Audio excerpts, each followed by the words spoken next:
आज कई विषय थे जो पिछले फाइनेंशियल ईयर के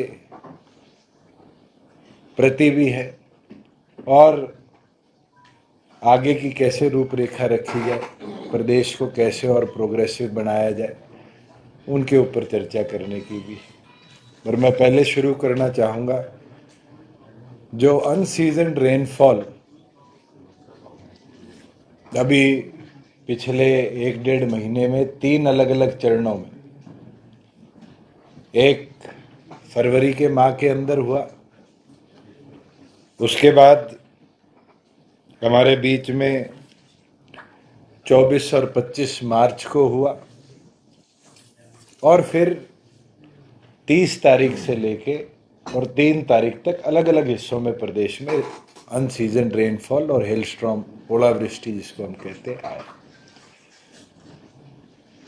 पिछले साल सरकार ने क्षतिपूर्ति पोर्टल बनाया था, जिसके अंदर फार्मर को ये ताकत दी थी कि अगर उसके क्रॉप लॉस होता है तो वो सरकार को डायरेक्ट रिपोर्टिंग क्रॉप लॉस की कर सकता है। और आज जब मैं आपके बीच में बैठा हूं तो अभी तक 16 लाख और 83,000 के लगभग एकड़ेज की क्रॉप लॉस का डाटा फार्मर ने अपलोड किया, और लगभग ये मोटा मोटी 17 लाख, अगर मैं इसको कहूं तो 17 लाख एकड़ की वेरिफिकेशन सारे रेवेन्यू, सारे एग्रीकल्चर, और अगर और गवर्नमेंट के ऑफिशियल्स भी हम लगाए तो शायद 1 महीने में सर्वे करना प्रॉपरली इसका मुमकिन नहीं है। और दूसरी ओर पर सर्वे तो एक चीज है, किसान की कटाई शुरू होगी, और अब तक लगभग 1,65,000 मेट्रिक टन गेहूं का आगमन हमारी मंडियों में हो चुका है। और किसान ये भी सोचता है कि आगे बारिश ना हो जाए तो वो अपनी फसल कटाई को भी गति दे रहा है। उस चीज को समझते हुए मैं 3 दिन पहले जब फील्ड में गया तो मेरे को एक पटवारी ने आके बोला कि जी,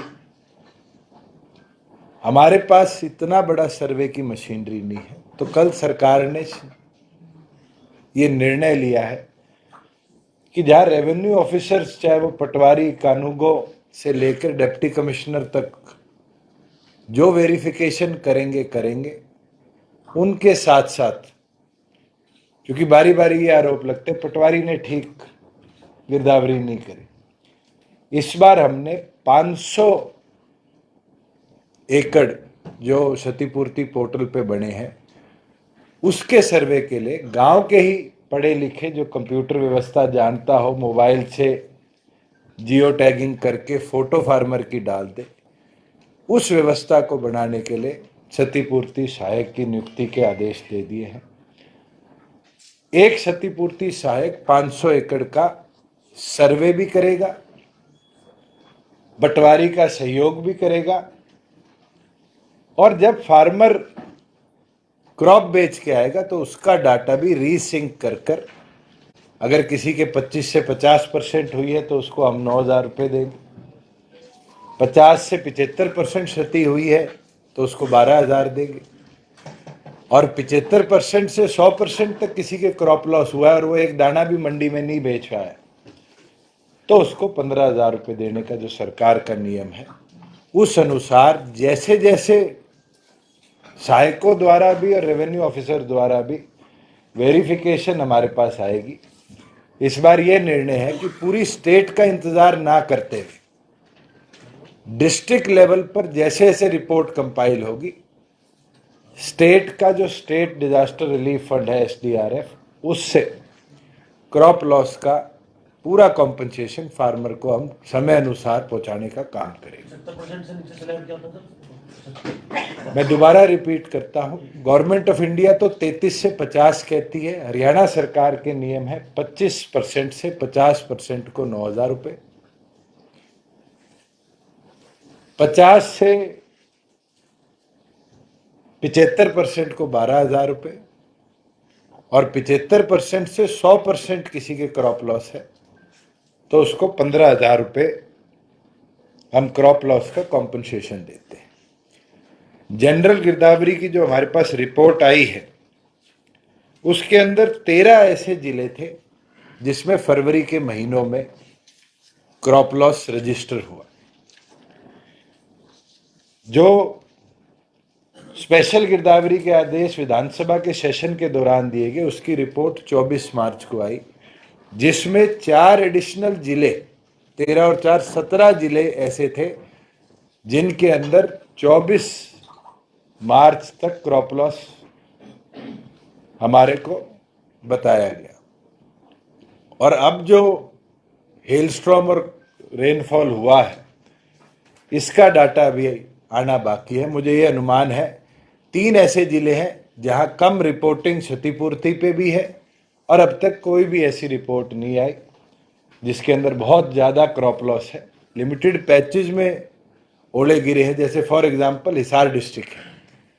हिसार के अंदर ओलावृष्टि अगर कहीं हुई तो जो एयरपोर्ट के साथ लगते हुए गांव हैं उनके अंदर रिपोर्ट हुई, उसके सिवाय लगभग जिले के अंदर क्रॉप ठीक है। वैसे ही पंचकुला एक ऐसा डिस्ट्रिक्ट है जिसमें ज़्यादा रिपोर्टिंग क्षतिपूर्ति पे भी अब तक नहीं है, तो उसकी क्रॉस वेरिफिकेशन चल रही है। जैसे जैसे वेरिफिकेशन होगी वैसे वैसे डाटा हमारे पास आता रहेगा। क्षतिपूर्ति पे एक चीज़ जरूर आई, चरखी दादरी, जींद, कैथल, महेंद्रगढ़, रेवाड़ी और सोनीपत ऐसे जिले हैं जिनमें 1 लाख एकड़ से ज़्यादा क्रॉप लॉस की रिपोर्टिंग फार्मर्स द्वारा करी गई है और इसका कॉग्निजेंस सरकार ने ले लिया है।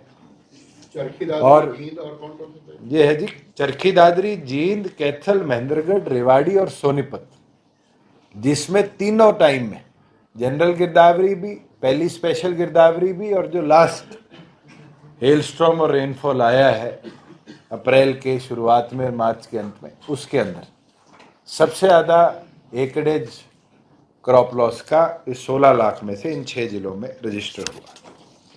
5 जिले जो बचे हुए हैं आप बता रहे थे, पंचकुला, हिसार। अभी 2 जिले हैं जिनके अंदर डिप्टी कमिश्नर द्वारा 0-0 रिपोर्ट किया गया है, मगर क्षतिपूर्ति के डाटा को हम कोलैब करते रहे। एक डाटा आपके साथ और शेयर करना चाहूंगा, वो रेवेन्यू साइड का है। पिछले 3 वर्षों के अंदर हमने बड़े प्रयास करे कि जो हमारा रेवेन्यू सिस्टम है उसको मॉडर्नाइज भी किया जाए, डिजिटलाइज भी किया जाए, उसको लार्ज स्केल मैपिंग और स्वामित्व के साथ से डिस्प्यूट फ्री भी किया जाए, और हम उसके अंदर सक्सेसफुल रहे। हरियाणा प्रदेश के 6260 गांव जो हमारे 3 टियर मैपिंग थी ड्रोन्स द्वारा लाल डोरा मुक्त कराने की, हमने पूरी तौर पर कंप्लीट कर ली है 22 के 22 जिलों के रूरल एरिया के अंदर। इसके अंदर 25,14,500 प्रॉपर्टी आईडीज हम बना पाए हैं, जिसके अंदर से 23,94,000 जो कि 95.2% है, इन प्रॉपर्टी आईडीज को लाल डोरा मुक्त कर कर हमने जो ओरिजिनल मालिक हैं उनके हाथ में हैंडओवर किया है।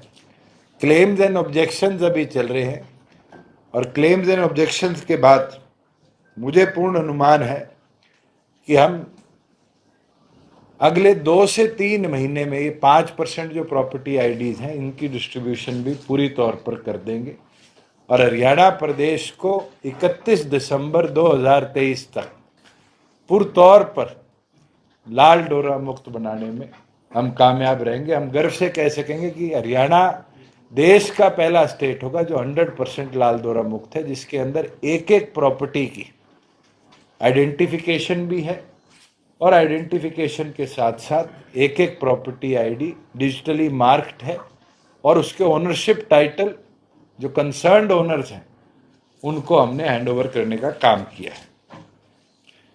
जहां बात लार्ज स्केल मैपिंग की है, लार्ज स्केल मैपिंग एक पैरेलल प्रोजेक्ट है जिसके अंदर फीचर एक्सट्रैक्शन है, डिपार्टमेंट वाइज ओनरशिप और उसकी कलर कोडिंग है, इसके अंदर हमारे पास 7115 रेवेन्यू स्टेट्स हैं, जिसमें से बेचिराग 26 रेवेन्यू स्टेट्स हैं और 7079 7089 ये वो रेवेन्यू स्टेट्स हैं जिनका पूरी तौर पर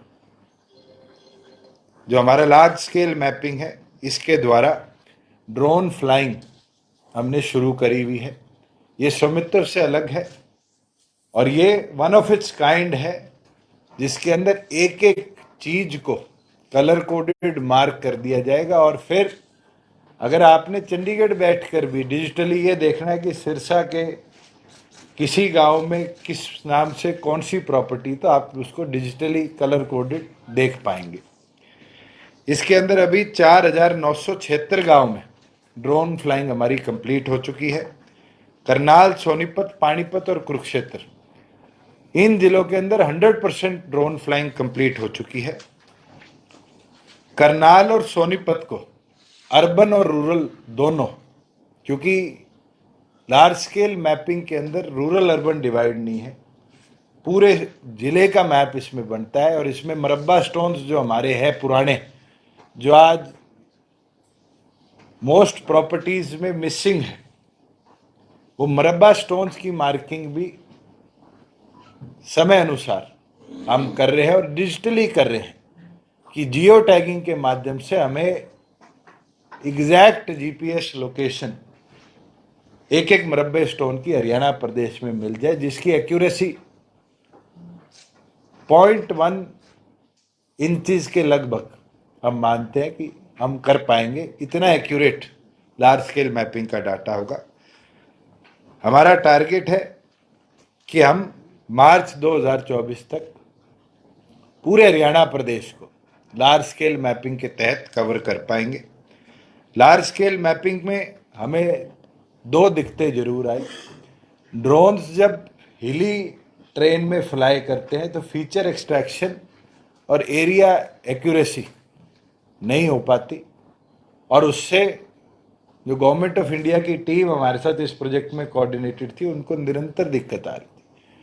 तो अब प्रदेश सरकार ने रोवर्स जो जमीन पे चलेंगे उनको जेम पोर्टल से खरीदने का आदेश दे दिए हैं, और जल्दी जेम पोर्टल से रोवर्स की जैसे ही डिलीवरी आएगी, जो हमारे ये 73 गांव रायपुर, रानी और इस इलाके के हैं जिनकी मैपिंग अभी तक नहीं हो पाई, हम इनको भी कर पाएंगे। और इसके साथ साथ जो एक बहुत लंबा डिस्प्यूट नौतोड़ का है, आप में से बहुत लोग जानते हैं, जिसके अंदर फॉरेस्ट और रेवेन्यू स्टेट्स में लोगों के एक्सचेंज तो हुए हुए, रिकॉर्ड एक्सचेंज नहीं हो रखे, उस सब को भी हम समय अनुसार रेक्टिफाई कर पाएंगे। लास्ट ईयर डिस्ट्रिक्ट लेवल का रिकॉर्ड रूम जो था, डीसी का रिकॉर्ड रूम जिसको हम बोलते थे, उसको हमने डिजिटलाइज कर दिया था। मगर 4 ऐसे रिकॉर्ड रूम्स थे जो उससे लिंक थे, वो भी हमारे करने बाकी थे। वो थे पटवार खाने का, सब तहसील का, तहसील का और कमिश्नरेट का। ये हमने निर्णय ले लिया है कि अब जैसे डीसी का रिकॉर्ड रूम मॉडर्नाइज हुआ है, कहीं आगजनी के कारण रिकॉर्ड जल जाता था और जल जाता था, इससे हम टेक्नोलॉजी का लाभ उठा लें। बाय 31 दिसंबर 2023 हरियाणा प्रदेश का सारा रिकॉर्ड, चाहे वो पटवार खानों का हो, चाहे वो सब तहसील तहसील का हो, चाहे हमारी कमिश्नरेट्स का हो, उसको भी हम डिजिटलाइज करेंगे। और उसके साथ साथ फिर जो हमारे एफसीआर कोर्ट्स में केसेस पेंडिंग है, उसकी एक्सपीडिशन को भी बढ़ाने का काम करेंगे। एक चीज और आपके साथ शेयर करना चाहूंगा, कोविड और कोविड के बाद के सालों में रेवेन्यू कितना बड़ा, स्टैंप ड्यूटी प्रदेश को कितनी आई, अलग अलग प्रकार की जो और लीज डीड की ड्यूटी है और ड्यूटी है वो कितनी आई, ये आपने कई बार पूछा। कई बार ये आरोप भी लगे स्कैम हो गया। मैं आपके साथ डाटा शेयर करना चाहूंगा। 2020-21 में हमारा जो रेवेन्यू रिकॉर्ड था, मैं 19-20 से शुरू कर लेता हूं। 19-20 में 6100 करोड़ रुपया रेवेन्यू स्टैंप ड्यूटी प्रदेश सरकार ने इकट्ठी करी। 20-21 कोविड ईयर था, लगभग 4 महीने के आसपास हमारे रेवेन्यू स्टेट्स बंद पड़े थे। उस दौरान 5134 करोड़ रुपया स्टैंप ड्यूटी प्रदेश के खाते में आई। 21-22 जो कि पिछला वित्त वर्ष था, उसके अंदर 8490 करोड़ रुपया स्टैंप ड्यूटी का हरियाणा सरकार के पास है। और ये जो फाइनेंशियल ईयर अभी खत्म हुआ है 22-23 का, इसमें रिकॉर्ड 10,395 करोड़, मैं रिपीट कर दूं, 10,395 करोड़ स्टैंप ड्यूटी और अदर रेवेन्यू ड्यूटीज का प्रदेश सरकार के खाते में आया। जहाँ प्रोक्योरमेंट की बात चल रही है, मोटा मोटा आप सबको पता है, 408 मंडी गेहूं की, 102 सरसों की, 11 दालों की और लगभग 25 बारले की हमने नोटिफाई करी है। दाल और बारले अब तक हमारे पास आया नहीं है, सनफ्लावर आया नहीं है। अभी तक मस्टर्ड और वीट मंडियों के अंदर आया है, जिसमें मॉइस्चर कंटेंट भी आ रहा है, क्योंकि अनसीजन रेनफॉल की वजह से। हमने गवर्नमेंट ऑफ इंडिया को 4 दिन पहले पत्र लिख दिया था। गवर्नमेंट ऑफ इंडिया की कल टीम्स भी 3 हरियाणा प्रदेश में सर्वे कर गई है। माननीय पीयूष गोयल जी से भी मेरी टेलीफोनिक चर्चा हुई है और मुझे उम्मीद है कि जो लस्टर लॉस है, आज दाने में शाइन नहीं है, आज या कल के अंदर गवर्नमेंट ऑफ इंडिया भी हरियाणा प्रदेश को उसके आदेश दे देगी कि उसके अंदर लस्टर लॉस के साथ भी प्रोक्योरमेंट करी जाए। और मॉइस्चर कंटेंट में भी ईज करने के लिए हमने उनसे मांग करी है, क्योंकि ड्यू टू हाई मॉइस्चर आज मंडियों के अंदर 1.5 लाख मेट्रिक टन हमारी गेहूं आई है और उसके अंदर से 18,000 मेट्रिक टन हम प्रोक्योर कर पाए हैं। मगर मुझे उम्मीद है, कल से गर्मी बढ़ी है, अगले 1-2 दिनों के अंदर मॉइस्चर कंटेंट कम होगा। फार्मर भी बड़ी मात्रा में 10 अप्रैल के बाद ही गेहूं लेके आता है और 30 अप्रैल तक गेहूं का पीक अराइवल हरियाणा प्रदेश में रहता है। हमारा लास्ट जो फाइनेंशियल ईयर में वीट प्रोक्योरमेंट थी वो लगभग 67 लाख मेट्रिक टन थी। इस बार बारिश ज़्यादा हुई है, हम फिर भी 76 लाख मेट्रिक टन के लिए पूरी तौर पर गेयर्ड अप है, चाहे वो गनी बैग्स हो, चाहे हमारे लेबर और ट्रांसपोर्ट के कॉन्ट्रैक्टर्स हो, हर मंडी के अंदर नियुक्त हो चुके हैं। और मुझे पूर्ण उम्मीद है कि पिछली साल के लगभग इक्वलेंट वीट अराइवल इस साल हम देखने का काम करेंगे। जहां पैसे किसान के खाते में देने की बात है, हमने 2.5 साल पहले पहला कदम उठाया था, हम सक्सेसफुल रहे। लगभग 13 से 14 हजार करोड़ का, चाहे वो फूड सिविल सप्लाईज हो, चाहे वो हरियाणा वेयर हाउसिंग कॉरपोरेशन हो, चाहे वो हैफेड हो, और 5% जो इस बार 10% से केंद्र सरकार ने कम कर दिया। एफसीआई की जो प्रोक्योरमेंट है उसके लिए चारों डिपार्टमेंट्स ने अपनी सीसीएल बना ली है। फार्मर की पेमेंट 48 to 72 आवर्स डीबीटी के माध्यम से किसान के खाते में हम देने का काम करेंगे। अगर कोई डिले आता है तो 9% इंटरेस्ट के साथ फार्मर को पेमेंट करी जाएगी। एक उसके अंदर हमने क्लॉज जरूर डाला है कि अगर फार्मर अपना अकाउंट नंबर गलत डाल देता है और उसके कारण डिले होता है तो उसके अंदर उसको इंटरेस्ट नहीं दिया जाएगा। तो मैं आपके माध्यम से फार्मर्स तक 2 चीजें कहना चाहूंगा। एक तो अपना अकाउंट मेरी फसल मेरा ब्यौरा पे ई खरीद पे तुरंत रीवेरीफाई कराने का काम करें। लास्ट ईयर भी 2 केसेस ऐसे आए थे कि फार्मर की बजाय किसी सेकेंडरी आदमी के खाते में पैसा गया, फिर 2 महीने लगे उसको वापस लेने में और देने में। वो एरर जो है वो फार्मर्स का अगर साथ रहेगा तो हम पूरी तौर पर रेक्टिफाई कर पाएंगे। और उसके साथ एक निवेदन और करता हूं, आज और कल के लिए क्षतिपूर्ति पोर्टल खुला है। अगर अभी भी कोई किसान बचा है जिसकी क्रॉप लॉस की अपडेट क्षतिपूर्ति पे नहीं डली, तो उनसे मैं आग्रह करता हूं कि आप अपलोड कर दीजिए, क्योंकि सहायक कल या परसों से फील्ड के अंदर सर्वे शुरू कर देंगे। उसके बाद फिर हमारे पास कोई ऑप्शन नहीं बचेगा। जो 7 दिन का विंडो दिया था वो परसों खत्म हो जाएगा शाम को। ये आपसे आग्रह मैं करना चाहूँगा। जहाँ बात जीएसटी की है, हमारा फिस्कल ईयर ख़त्म हुआ और बड़ी खुशी की बात है, लास्ट ईयर हम 6ठे नंबर पे देश में थे, जिसमें दिल्ली भी हमारे से ऊपर था जीएसटी कलेक्शन के अंदर। लगभग 22-23% की हमने जीएसटी की ग्रोथ इस साल देखी है।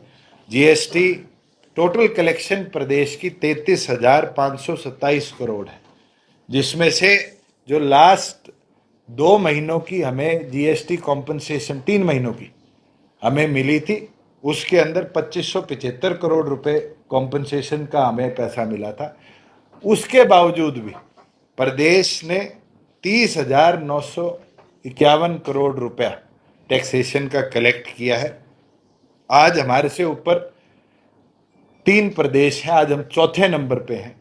और वो 3 प्रदेश भी मैं आपको बताऊं तो एक union territory of Dadar Nagar Haveli है, एक सिक्किम है और एक गोवा है, जो कि बहुत छोटे छोटे प्रदेश हैं।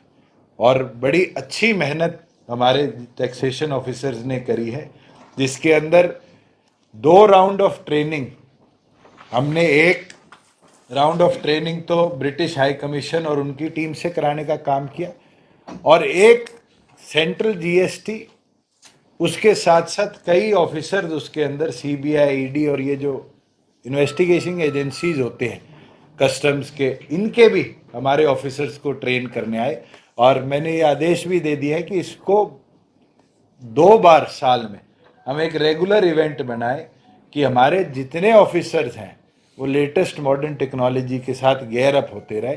और इसके लिए स्पेशल बजटरी प्रोविजन भी हमने इस बार रखवाई।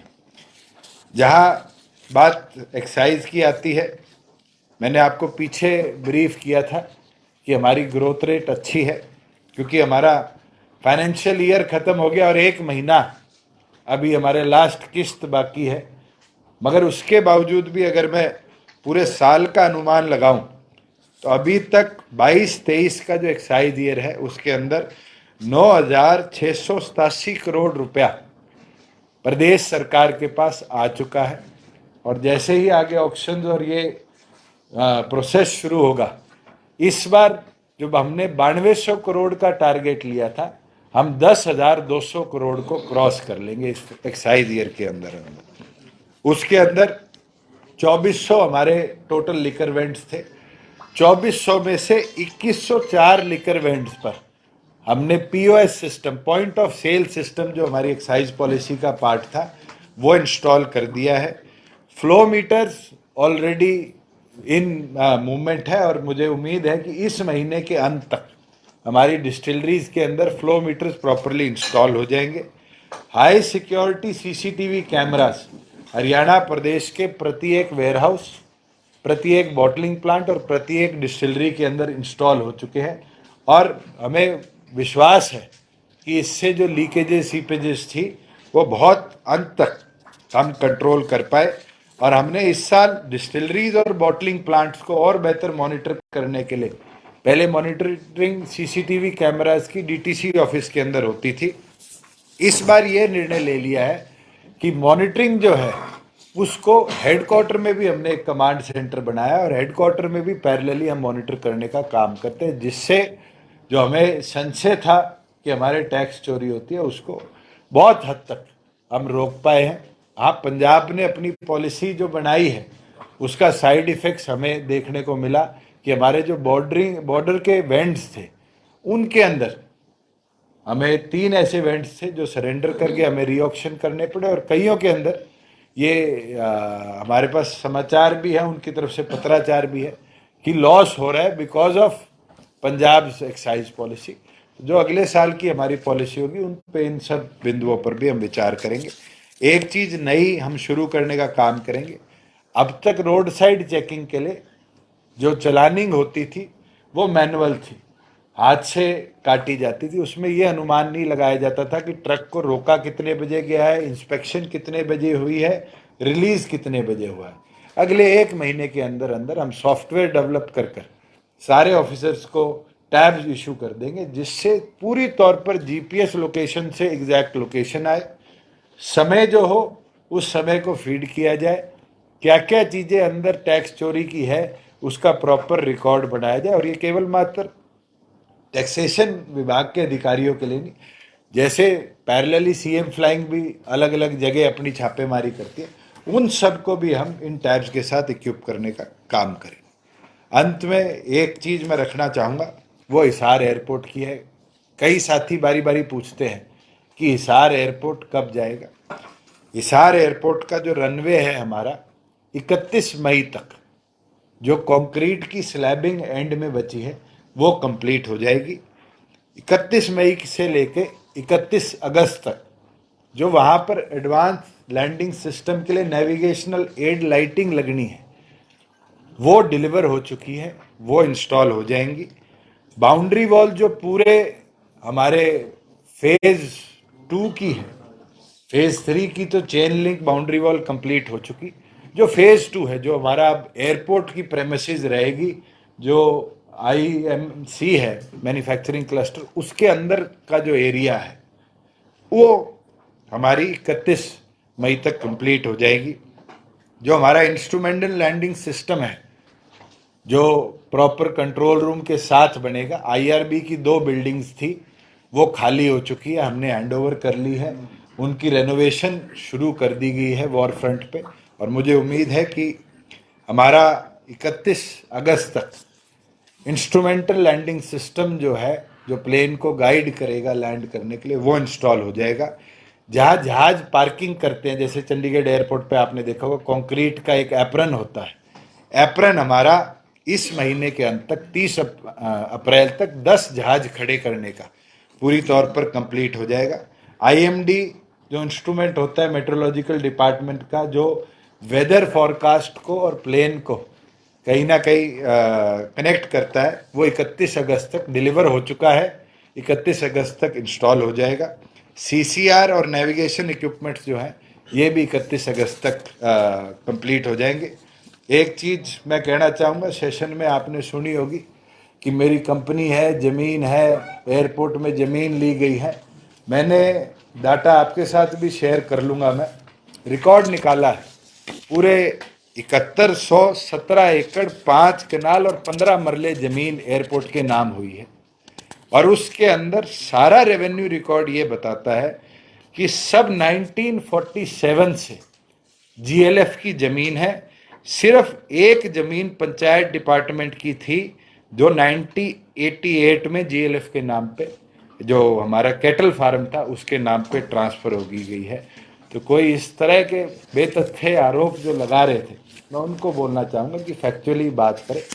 ऑल्टरनेटिव रोड भी जो बन रही है उसके अंदर भी कोई प्राइवेट लैंड हम एक्वायर नहीं कर रहे। फॉरेस्ट डिपार्टमेंट के साथ 25 एकड़ हमने ट्रांसफ़र करने के लिए फॉरेस्ट डिपार्टमेंट को लिख दिया कि एविएशन के साथ ट्रांसफ़र कर लिया जाए। और 25 एकड़ जैसे ही फॉरेस्ट डिपार्टमेंट की NOC आती है ट्रांसफ़र की, हम इन्वायरमेंटल क्लियरेंस के लिए भेज देंगे। 1 से 1.5 महीने का समय इन्वायरमेंटल क्लियरेंस में लगता है। और हमने सर्वे भी करा लिया, 22 पेड़ वहाँ है जो रीलोकेट करेंगे, काटेंगे नहीं हम, वो रीलोकेट कर कर ऑल्टरनेटिव रोड भी बाउंड्री के साथ साथ फिर हम बनाने का काम करेंगे, जिससे हिसार के लोगों को डियर पार्क के साथ, दांशु के साथ, तलवंडी राणा के साथ हम पूर्ण तौर पर दोबारा जोड़ पाए। इसके साथ एक चीज़ जरूर कहना चाहूँगा, कल मेरे पे ये आरोप ना लगे कि दुष्यंत की कंपनी है। एक कॉरपोरेशन हमने बनाई है जिसका नाम हरियाणा एविएशन डेवलपमेंट कॉरपोरेशन है, और उसके अंदर चेयरमैन एविएशन मिनिस्टर है एक्स ऑफिशियो। उसके अंदर मेंबर्स के तौर पर ACS finance, PSCM, ACS industry, ACS civil aviation, ये सब मेंबर्स के तौर पर है। रजिस्ट्रेशन अभी हुई नहीं है क्योंकि हमारे एक IAS ने अपना लैंडलाइन नंबर अपने दिन में दे दिया, तो वो शायद इस हफ्ते के अंदर अंदर रेक्टिफाई हो जाएगा। वो सारी कॉरपोरेशन जो है वो NSIDC के साथ मिलकर जो मैन्युफैक्चरिंग क्लस्टर है उसको डेवलप करेगी, जिसके अंदर 3200 एकड़ ज़मीन हमने industrial, warehousing, residential, commercial uses के लिए ईयरमार्क करी है। और उसका जो मेन फोकस है वो aviation manufacturing cluster Hisar airport के आसपास डेवलप हो, इसके प्रति हम काम करेंगे। NSIDC ने 3200 एकड़ के अंदर 45% अपना हिस्सा डाला है। हरियाणा सरकार की जो कॉरपोरेशन है HADC, उसका हिस्सा 55% है। 55% की इक्विटी जो हमारी बनती है लैंड वैल्यू के हिसाब से, वो 2100 करोड़ हमने आकी है।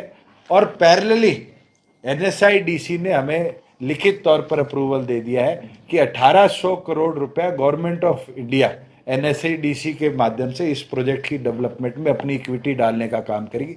जैसे इक्विटी आ जाएगी, कंसल्टेंट्स ने हमारे मास्टर प्लानिंग कर दी है, हम IMC का भी डेवलपमेंट का जो काम है उसको तुरंत आगे ले जाएंगे। मुझे पूर्ण उम्मीद है कि 2024 के अंदर मैन्युफैक्चरिंग क्लस्टर का जो रोड नेटवर्क है, सीवेज नेटवर्क है, पावर स्टेशन है, जो पानी और अदर एमिनिटीज़ की डेवलपमेंट है, उसको अब पूरी तौर पर टेंडर स्टेज पर ले आएंगे। और 2025 से पहले पहले पूरे IMC का जो ऑक्शनिंग प्रोसेस है उसको हम स्ट्रीमलाइन करेंगे।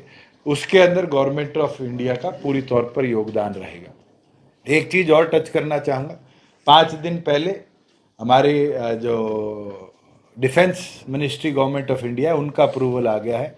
अम्बाड़ा कंटोनमेंट के अंदर 10 एकड़ ज़मीन हम आर्म फोर्सेस से लेने जा रहे हैं, जिसके लिए 50 से 60 करोड़ रुपए अभी अनुमान लगाया जा रहा है। हमने जैसे ही आ जाएगा वो अप्रूवल हम दे देंगे कि वहाँ पर भी एक टर्मिनल, जैसे हमारे 3-4 मिलिट्री बेसिस है और चंडीगढ़ भी उसका एक एयरफोर्स बेस का पार्ट है। हमारे अम्बाड़ा से हम फिर अगर वो ज़मीन ट्रांसफ़र हो जाती है, टर्मिनल बिल्डिंग हम जितनी जल्दी कर पाएंगे, RCS के माध्यम से हमने पहला रूट जो प्लान किया है वो अम्बाड़ा श्रीनगर का है, उसको हम आगे लेकर जाने का काम करेंगे। करनाल हवाई पट्टी में 47 एकड़ की म्यूटेशन सिविल एविएशन विभाग के नाम पर हो चुकी है।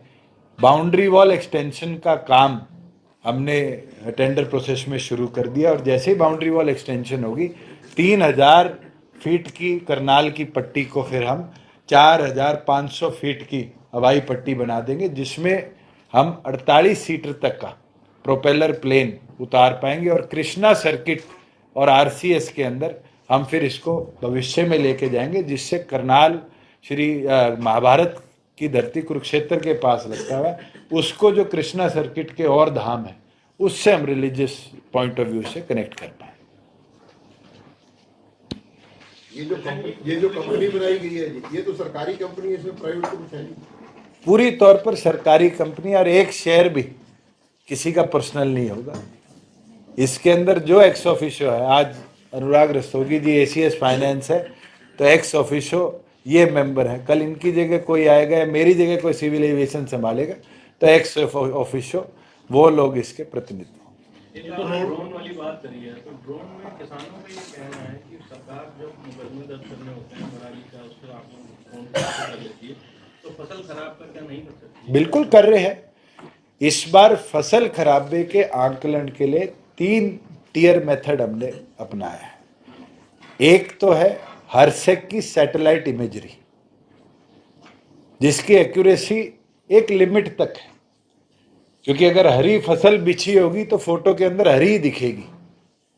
दूसरी है दृश्य के माध्यम से ड्रोन मैपिंग, जहां ड्रोन फ्लाइंग से पूरी तौर पर डिजिटली हम देख सकते हैं कि क्रॉप डैमेज कितना है।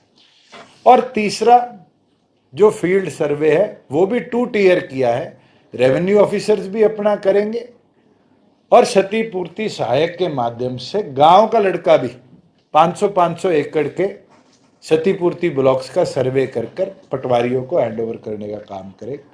और मुझे तो बड़ी खुशी होती है आपके साथ साझा करते हुए, कई गांव में हम जाते थे, ये सुना जाता था कि पटवारी सर्वे करने नहीं आए।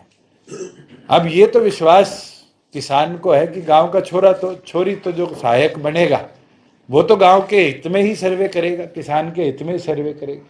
और 3 टियर कोलैबोरेशन जैसे जैसे हमारे पास आएगी वैसे वैसे जो कॉम्पनसेशन है हम फार्मर को हैंड ओवर। सहायक अपॉइंट किस तरह से? डिप्टी कमिश्नर को ऑथराइज कर दिया है, कंप्यूटर नॉलेज होनी चाहिए, उसके पास स्मार्टफोन होना चाहिए, ये सारी चीज़ें नोटिफिकेशन हमने कल निकाल दी थी, आप तक कॉपी भी मैं उसकी पहुंचा दूंगा। और कॉन्ट्रेक्चुअल नहीं है, ये 1 टाइम है।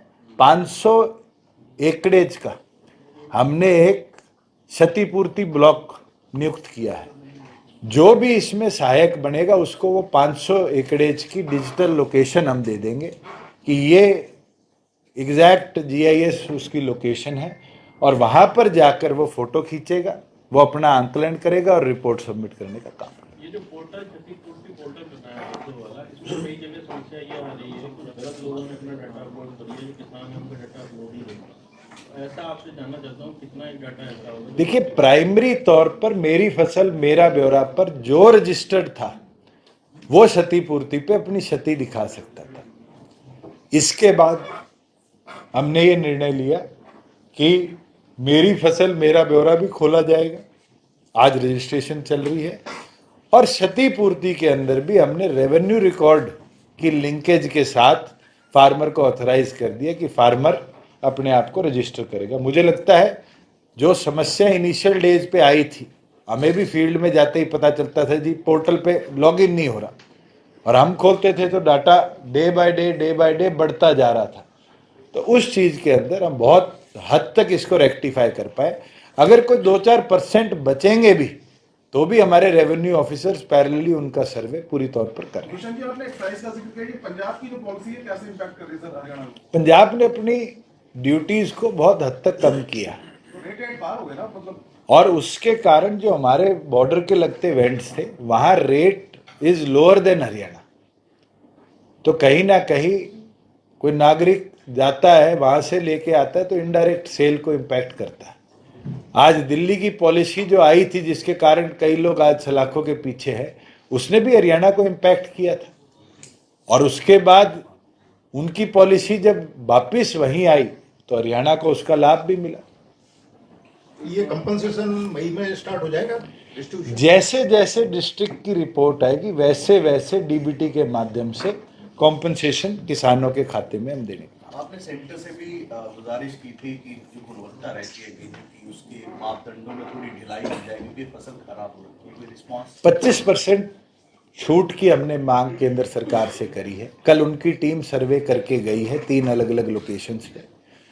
मेरी पीयूष गोयल जी से भी बात हुई है, उनने विश्वास दिलाया कि जैसे ही लस्टर लॉस की जो प्राइमरी रिपोर्ट एफसीआई की टीम गवर्नमेंट ऑफ इंडिया को देगी, रिलैक्सेशन के साथ वो हमें नोटिफाई कर देंगे। मुझे उम्मीद है आज या कल के अंदर हमारे पास उनकी तरफ से मॉइस्चर और लस्टर लॉस के लिए जो हमने मांग करी है उसका रिप्लाई पूरी तौर पर। सर बुजुर्गों की जो इनकम का दायरा बढ़ा दिया पेंशन के लिए, उसको किस तरह से देखते हैं?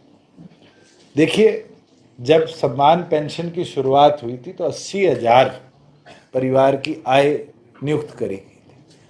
उसको बढ़ते बढ़ते बढ़ते 2 लाख रुपए कांग्रेस शासन में किया गया, और इस बार बजट के अंदर हमने 3 लाख किया है। 32,000 से ज्यादा ऐसे लोग थे जिनकी हमारे पास ऑनलाइन ओल्ड एज पेंशन कटने की समस्या पता चली थी। उनमें से शायद 1000 या 1500 हैं, एग्जैक्ट फिगर्स मैं आपके साथ शेयर कर सकता हूँ, जो वेरिफिकेशन के बाद भी फेल हुए। अदर देन दैट सभी लोगों की दोबारा नियुक्त करेगी, और मैं मानता हूँ पहले से ज़्यादा आज पेंशन धारक हरियाणा प्रदेश में सम्मान पेंशन के हैं, और ये लिमिट बढ़ा है, इसके बाद वो दायरा और बढ़ेगा। तो रेवेन्यू बर्डन कितना रहेगा और इसके लाभार्थी कितने हैं? एग्जैक्ट डाटा मैं अलग से शेयर कर दूं बेहतर है। ये चौधरी वीरेंद्र सिंह बार बार कह रहे हैं गठबंधन नहीं होना चाहिए, तो गठबंधन तो आपका केंद्र से हुआ है, तो फिर इसमें बताइए कुछ। चलिए, मैं तो बार बार बात क्यों होती है? बार बार नहीं, मेरे को लगता है पहली कॉन्फ्रेंस में मैं आपके पास बैठा था जब से सुन रहा हूँ, तोड़ दो, भाग जाओ, कर लो, और किसी को कोई मन में टीस है तो उसको तो नहीं मैं बुझा सकता। हमने बड़े अच्छे तरीके से 3.5 साल प्रदेश को प्रोग्रेसिव कैसे बनाया जाए इसके प्रति काम किया है, और प्रदेश आगे बढ़ा है। अगर हम रेवेन्यू और जीएसटी और एक्साइज का ही मैं आपसे डाटा शेयर किया, 22-23% ग्रोथ है, तो हरियाणा आगे बढ़ रहा है जिस विजन के साथ मुझे लगता है हमारे सारे प्रीडिसेसर्स ने काम किया है, और हमें वो लेके चलना है। और भविष्य की गर्भ में क्या है, मैं तो ज्योतिष हूं नहीं, अगर आप में से कोई ज्योतिष हो तो जरूर मुझे बता दो क्या होगा। आपकी पार्टी के कार्यक्रमों में ही ये बात उठ रही है कि डिप्टी शब्द हटाना है अगले चुनाव में।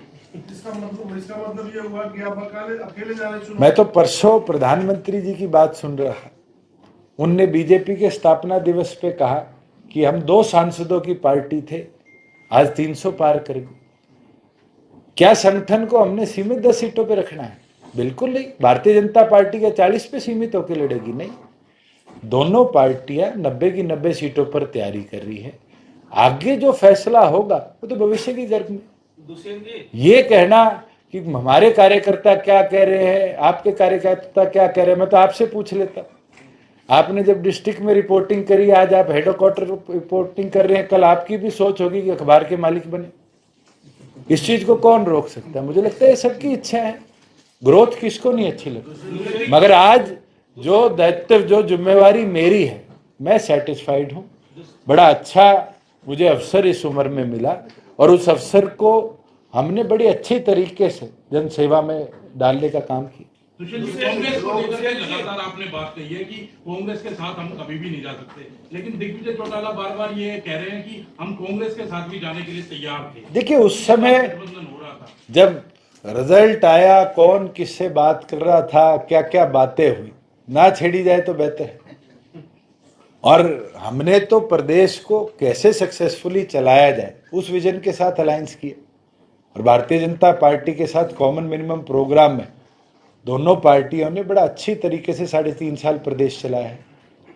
तो ये कॉमन प्रोग्राम जो बना था, कोऑर्डिनेशन कमेटी भी है, मिनिमम प्रोग्राम भी है और वो पार्ट भी सरकार का है। जो लोग इस तरह का डिसऑबे कर रहे हैं या बोल रहे हैं पार्टी लाइन, आप गठबंधन कोई इसमें मॉनिटरिंग नहीं कर रहा है, कोई एक्शन नहीं होगा क्या? मतलब इस पर क्या सोचती है पार्टी, आप और आप मुझे ये तो बताओ, अगर मैं आपके सामने चुनाव लड़ के आपको हरा दूं, आपको खुशी रहेगी, अलायंस रहेगी? तो 30 वो वाली है।